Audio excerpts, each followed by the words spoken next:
the generation just grown to manhood, the Guards, swinging ceremoniously down the Mall, connoted the British Army. These matchless troops were almost the only reminder that this nation still had its military service. Between the decades of disarmament and the Great War remained the visible links of trooping the color and the full-dress uniform, and the magic name of the Guards. The long trail of 1914 to 18 added further renown not only to the Guards, it established the whole British Army as a fighting force beyond compare. Imbued with the spirit of crusaders, civilian soldiers vied with the regulars in discipline and bulldog tenacity of the first-class soldier. In the hope that the last attack had swept militarism from the earth, the Allied armies made peace.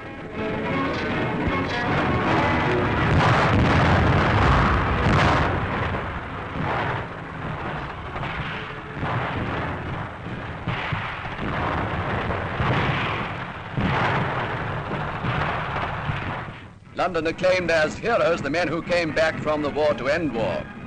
For years, an example effort at home and in the field had left the nation with one predominant desire: to live henceforth in peace. Perhaps no one who marched or cheered that day dreamed that 20 years later militarism would be rampant again. At Versailles, Lloyd George, Clemenceau, and the rest drafted the Treaty of Peace, believing that in that hall of mirrors they were inaugurating the new era of world peace. And in the decades of peace that followed, the high spot of the military year was the Aldershot Tattoo. This brilliant spectacle, annually witnessed by thousands on Rushmore Arena, was staged solely to benefit military charities.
The field of cloth of gold was typical of the ambitious pageants performed in the Aldershot Tattoo.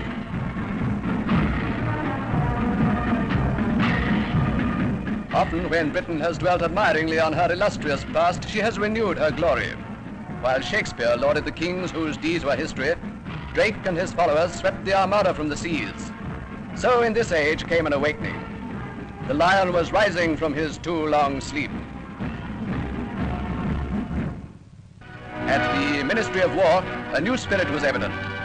An inspired appointment brought Viscount Gort, VC in the last war, to the highest peacetime post in the army. With his chief, Lord Gort planned a recruiting drive. As Britain still clung to the voluntary system, the Central Recruiting Office used high-pressure publicity to attract the right type of men in the right numbers. After a few weeks with the colors, the recruits made excellent soldiers.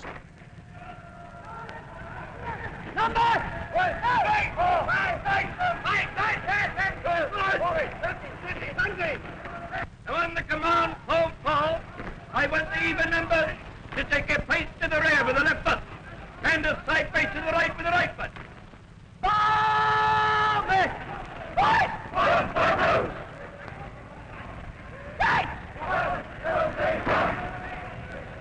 Finally! Make march!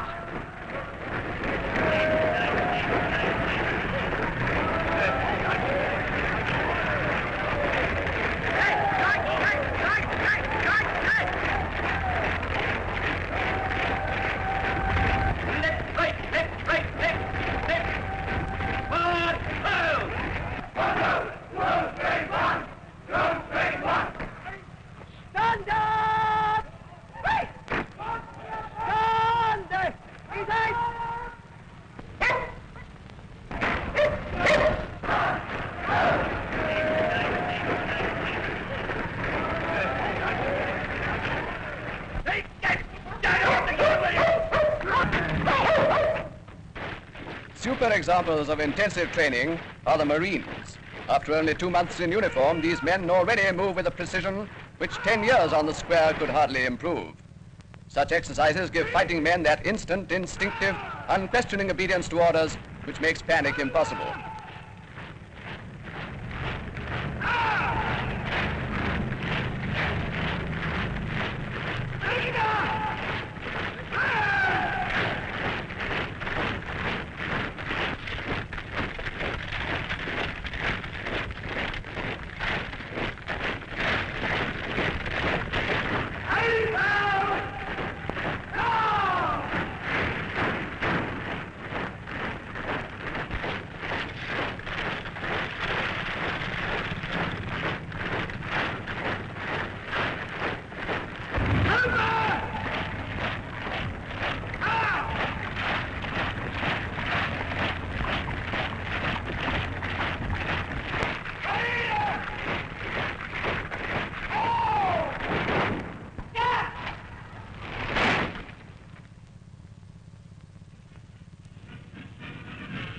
Sandhurst, under the new military regime, opened its gates to all. This training ground of future officers could now be entered from the lower ranks. Men already serving in the army who could pass the examination were now admitted.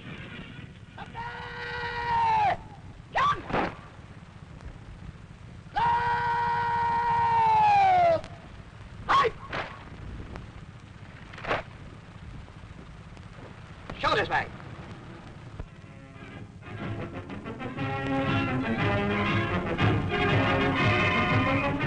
Off parade, Sandhurst cadets wear their own distinctive off-duty dress. Their pillbox caps reminiscent of old photographs of the Victorian volunteers. Cycles are a necessary time saver, where parade ground and lecture rooms are quite a distance apart.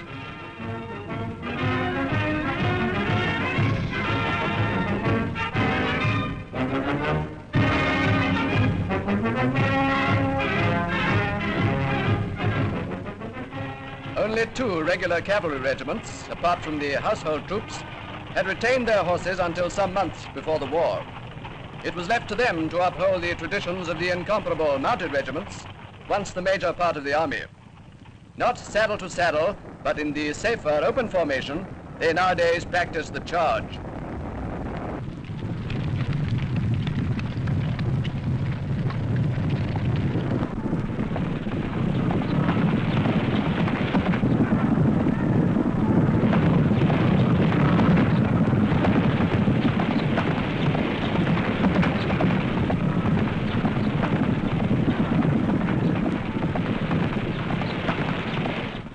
Whether cavalry will or will not play much part in the present war, the real horse lover will welcome the change to mechanization. It spares animals in thousands the fate of adding their blood and entrails to the general carnage. So the nose bag gives place to the petrol tank. Not horses' hoofs, but tank tracks will pound the battlefields. The well-trained horseman is displaced by the lorry driver. And in the headlong charge upon the enemy position, tanks and not cavalry now lead the way.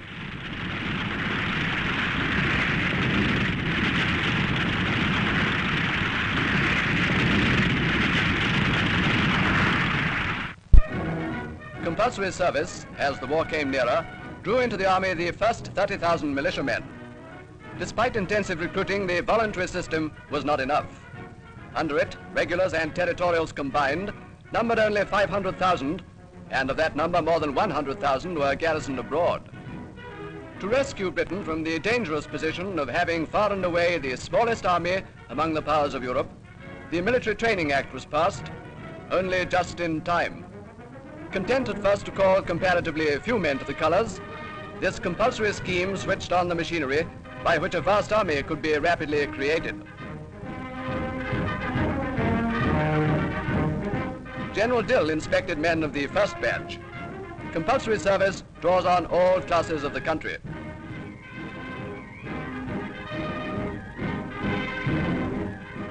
MPs were invited to see the new army equipment. Battle dress dispenses with polished buttons and puttees. The infantryman's large pouches hold ammunition for a Bren gun. Pneumatic spades make light of digging reserve line trenches. The new bayonet is barely half the length of the old type, much more easily fixed and carried. On a tripod, the Bren gun can be turned against aircraft. The new anti-tank rifle and that marvel of mobility, the anti-tank gun, as well as the latest radio equipment of the infantry, were demonstrated for the MP's benefit. In the manufacture of ammunition, great strides have been made in the last few years. Too high a percentage of the millions of shells fired in the Great War missed their target through minute inaccuracies of weight and size, or because of below standard propellant charges. In this war, the instruments will be worthy of the men. All shells of a given caliber must weigh exactly the same if they're to pitch dead on the objective. The copper driving band is all important. Cut by the rifling of the gun barrel, it spins the shell to hold it straight in the air. Britain has all the raw materials and all the skilled workers to keep the guns well supplied. On the home front, immeasurably improved anti-aircraft guns employ the latest aids of science. Range finding is no longer haphazard. When found, it is called to the crew on the predictor, a miraculous instrument which estimates the speed of the air raider and where he will be in the split seconds when the shell fired at him will burst. By electrical connection, the predictor then trains the guns onto the target with unpleasant consequences to any enemy flying within the 30,000-foot range of the 3.7. Queen Bee, a radio-controlled target plane, has many times been brought down by such anti-aircraft fire.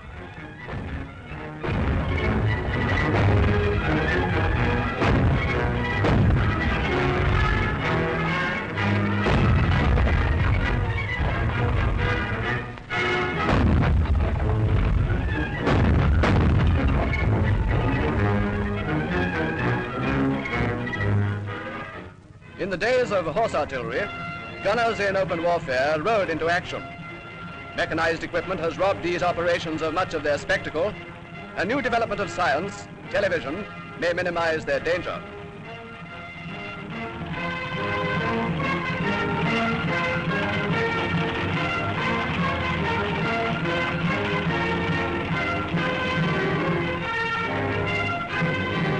In the line ahead of the guns, artillery must have an observation post to check the accuracy of the firing.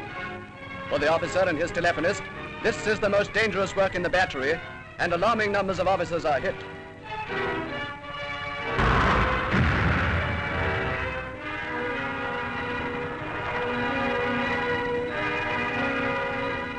Before the war, the artillery was experimenting with television. An unattended camera at the observation post would send to the battery receiving set far more accurate reports than could come through the field telephone of the officer. The battery commander would actually see the results of his fire.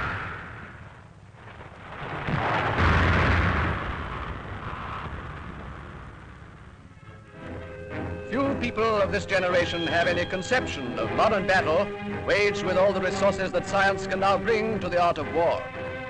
More even than the machines, the men behind them excite our admiration. Men who know their machines and operate them rapidly, yet almost with the calm precision of troop movements on a barrack square.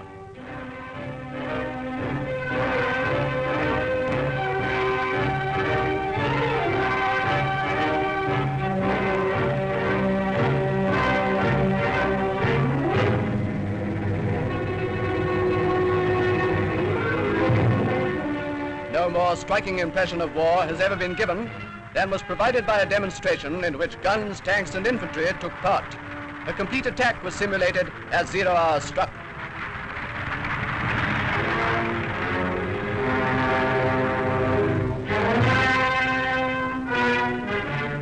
Fire!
On that historic Sunday when the Premier announced from 10 Downing Street that all peace efforts had failed, the army put on its dress of battle.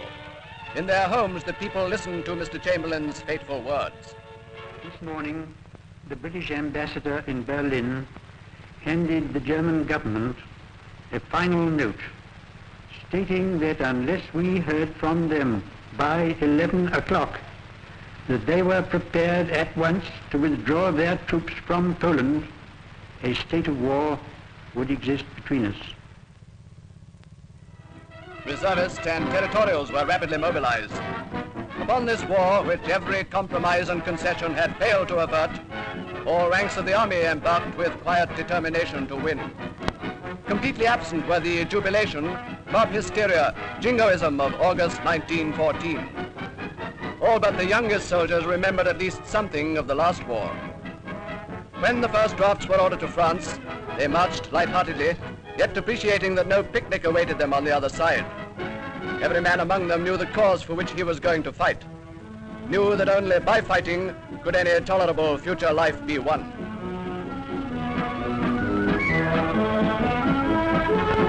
Lord Gort, the new commander-in-chief, and Sir Edmund Ironside, the chief of the General Staff, direct the campaign abroad.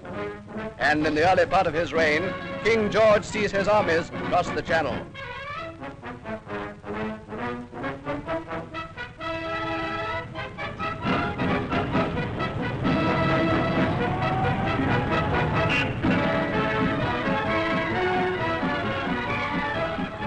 The Tommy Atkins who made a butt of the Kaiser 25 years ago today turns his unfailing humor on another subject. Like his predecessors of 1914, he embarks with a song, one that is destined perhaps to be the Tipperary of the present war. We're coming over, we've given our nation love. The Army, the Navy are ready to make the show.